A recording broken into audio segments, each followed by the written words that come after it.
Hello, everyone, and welcome to How to Have Extraordinary Relationships with me, Lucy Cavendish. I am delighted today to be with Jeanne Byrd Romero. And I want to let everybody know that Jeanne is my mentor. She is a Calling in the One certified coach. She took me through the Calling in the One certification process. She's trained many people. She's invested in helping people find the miracle of love. She also has this amazing podcast called Love Sugar, which is linking so many things about the way we live, nutrition, autoimmune disease, how we are in our bodies with love and relationships. And I'm delighted that she is here with me today, all the way from Phoenix, Arizona. Is that right? That's correct. Okay. So tell me let people know what you do in your words. Give everyone a sense of what do you do. You help people find the miracle of love. You help people have healthy, happy love. So can you tell us a bit about what you do and how you work? Yes, yes. Well, as you just said, I was your mentor and many, many people's mentor over the years, facilitating Catherine's both calling in the one and conscious uncoupling modalities. So that's been the thrust of my work for the last 17 years. And recently I began this podcast, Love Sugar, to really bring in the whole issue of nutrition having everything to do with your success or lack thereof in finding love, sustaining love, or if necessary, completing love. And the reason being is that I don't think the people really get that what is on the tip of their fork is influencing their moods, right? So let's say that you have this great intention to call in love. I mean, you write it out, you think about it for, ages, and now you've got it, and you're just really set with this intention. And then, you maybe go and sit down and have pizza and Coke or wine and then that's just sort of dulling your senses and it's dulling your resolve to get out there into the world, to find that person.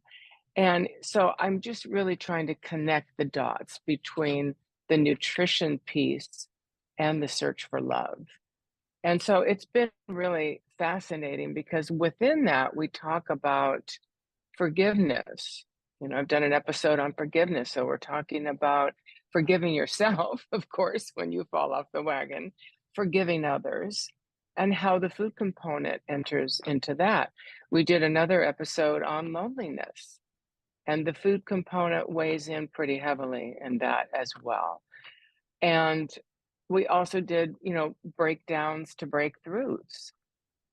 And so we're talking about it from a psychological perspective and a humanitarian perspective, and also bringing in, again, that food component because it's all one thing, basically, Yes, you that's know. really interesting. So when people come to you, let's say they want to do Calling in the One. So Jeannie's referring to Catherine Wilbur Thomas, who is the author of Calling in the One, best-selling author, New York Times list, who's very kindly written the introduction to my book, but also is the maestro, as it were. Calling in the One is her program.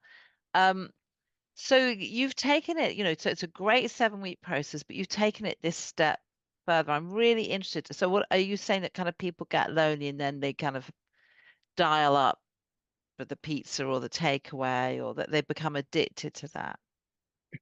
I don't know if it's so much addicted. I'm not necessarily, I mean, yes, I would work with people who were addicted, but really what this is about is just shining the light on, you're working out. Let's say, you're in a situation where you're looking to find your beloved, and so, again, like I said, you set your intention. Maybe you're working out, you've got beautiful outfits to wear on your dates, but the missing link is your mood.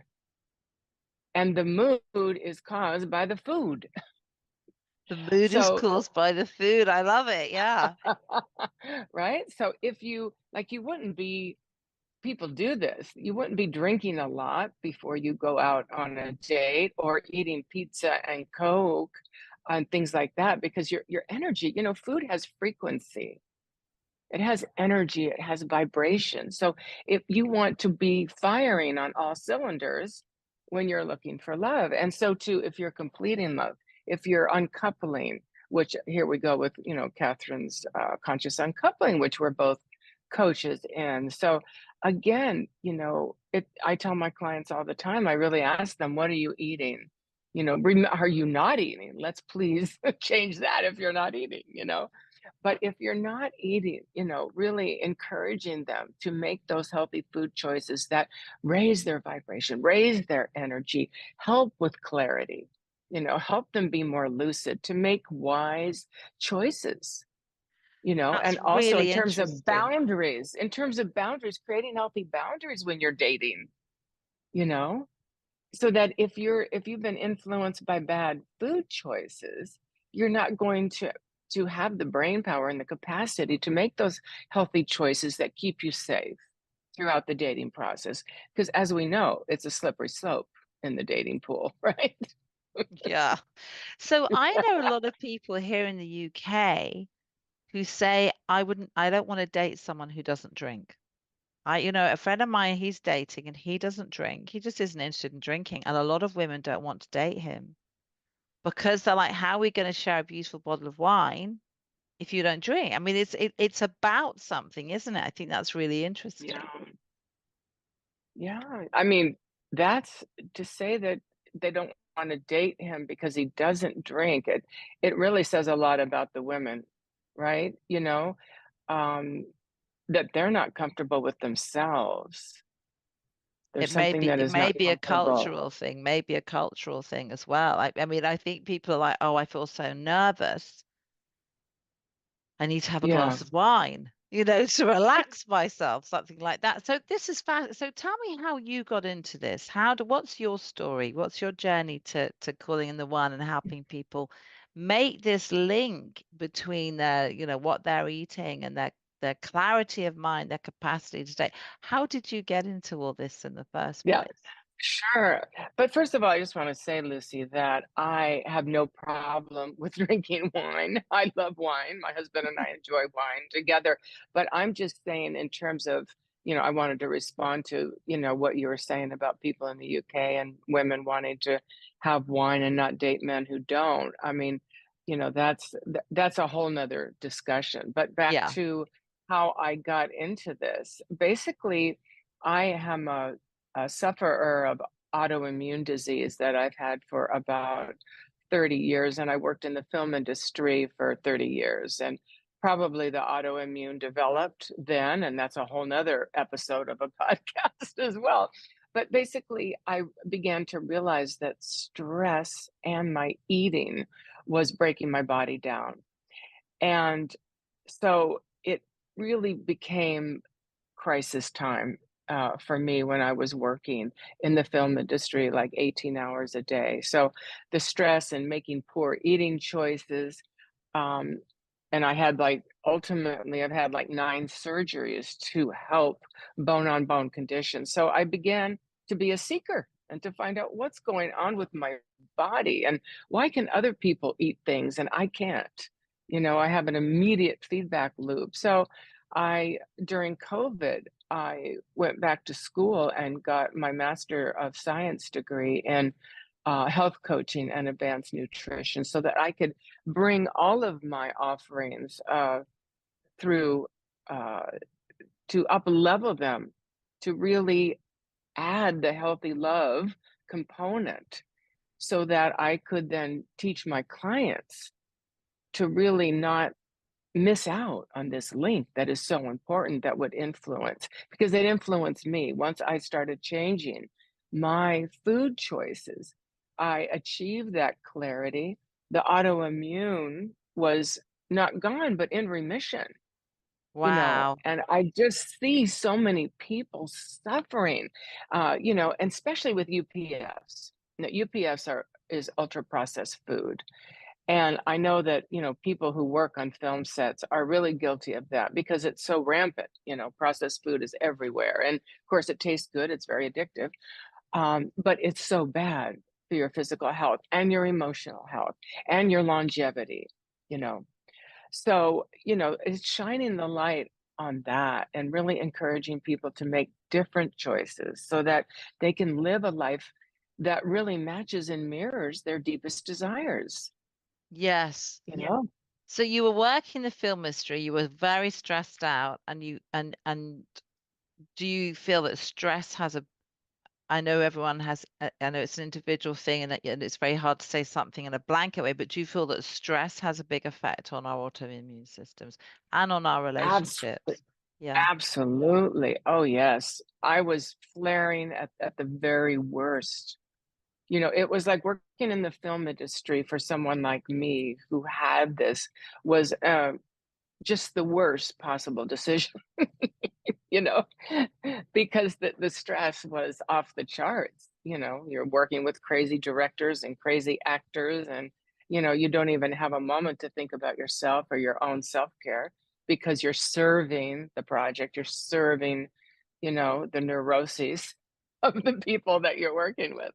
So there's no time for you.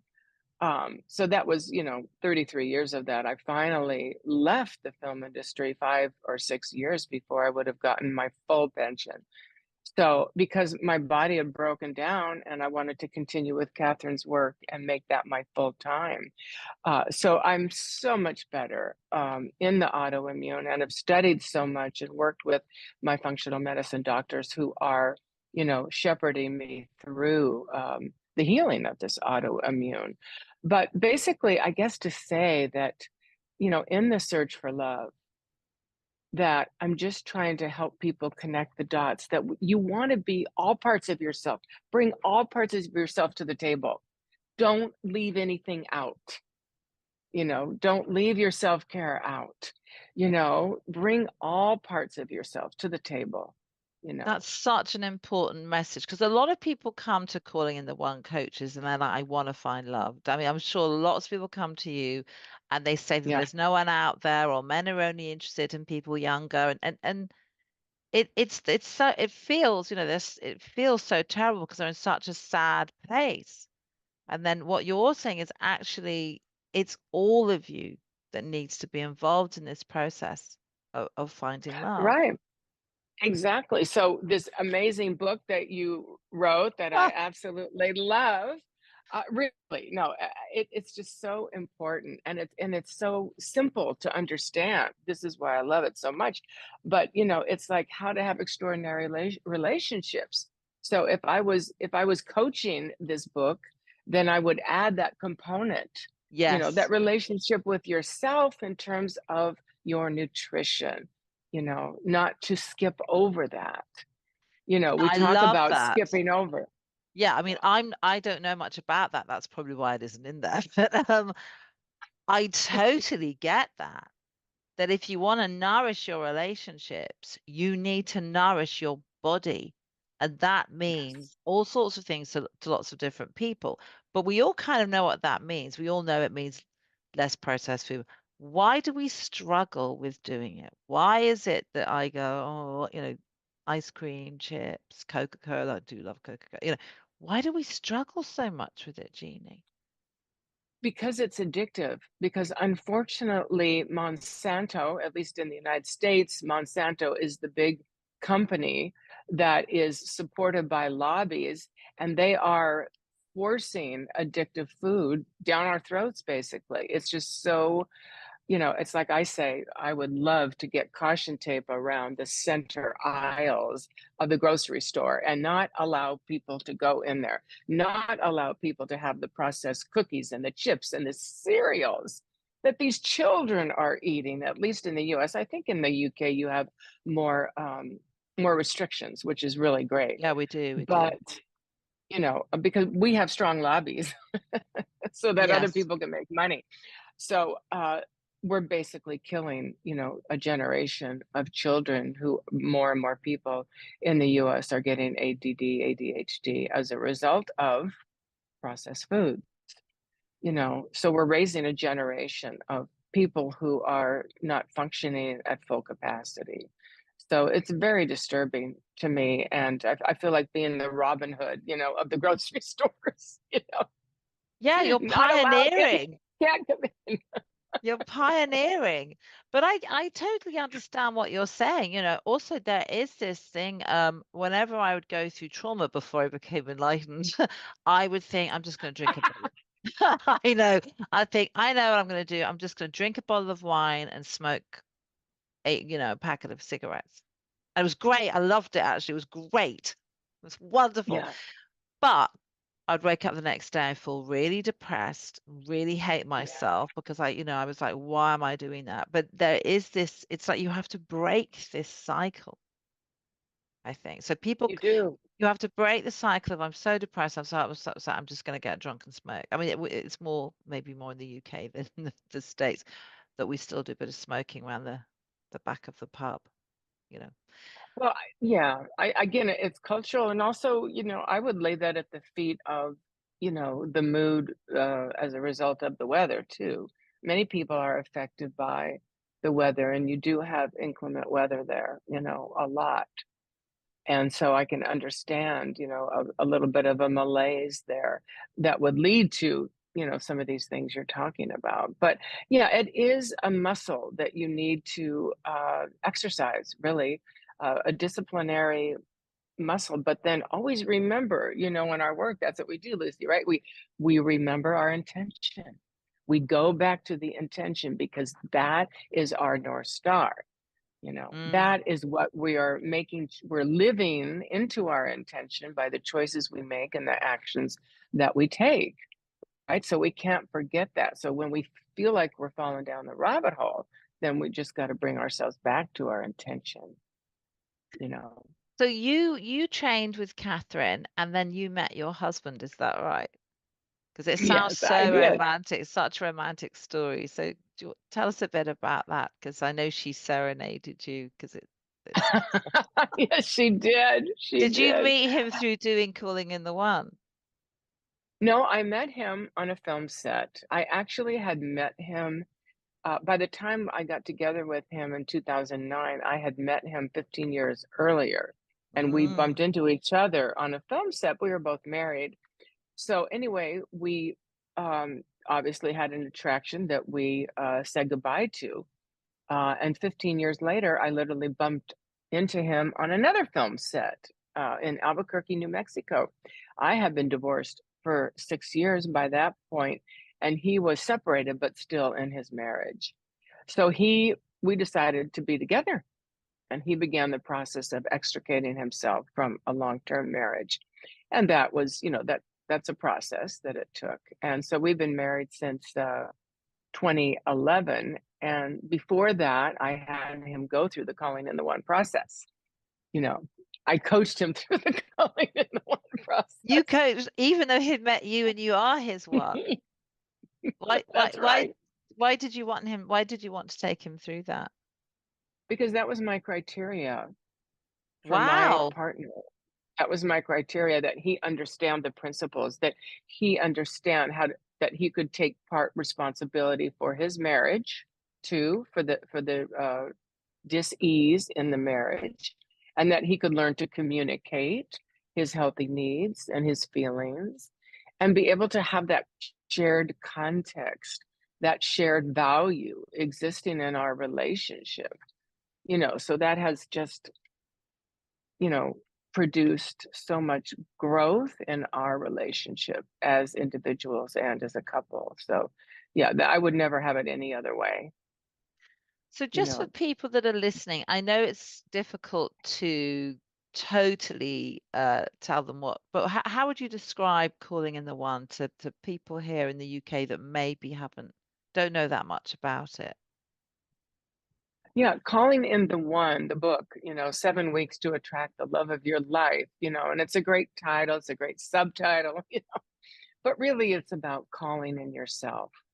Who would you need to be in order to attract the type of person you're desiring to connect with? So it's your job to become that person. So if you're like desiring somebody, and you think that that is just so far out of your league, who do you need to become? So it's really about discovering the truth of who you are, really, and organizing your life around that truth so that you can feel good about yourself. And it's about, deconstructing old patterns that you've been living through since childhood that have largely gone unconscious. But we make the unconscious conscious in calling in the one. So we discover through coaching with your clients how that pattern, which has been like a felt sense in the body, has been running the show of your life. And the good news is it's not true. It's just this filtered lens that has been, again, operating through you because of the meaning you made about yourself at a very early age. So we're deconstructing that and saying, oh, no, no, no. The past doesn't get the final say in your future. You do. You get to create the future that you want that is based on those desires that you have. And I always love to bring in the film component because when people say, well, I've never had healthy love modeled for me as a child. There was only chaos and, you know, dysfunction. I said, but you got those movies.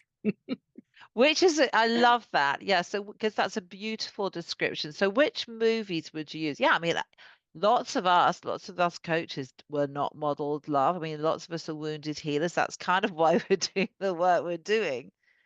Um, Yeah, yeah. I mean, I didn't see happy, healthy love as a kid, but when you're a kid, you don't know that.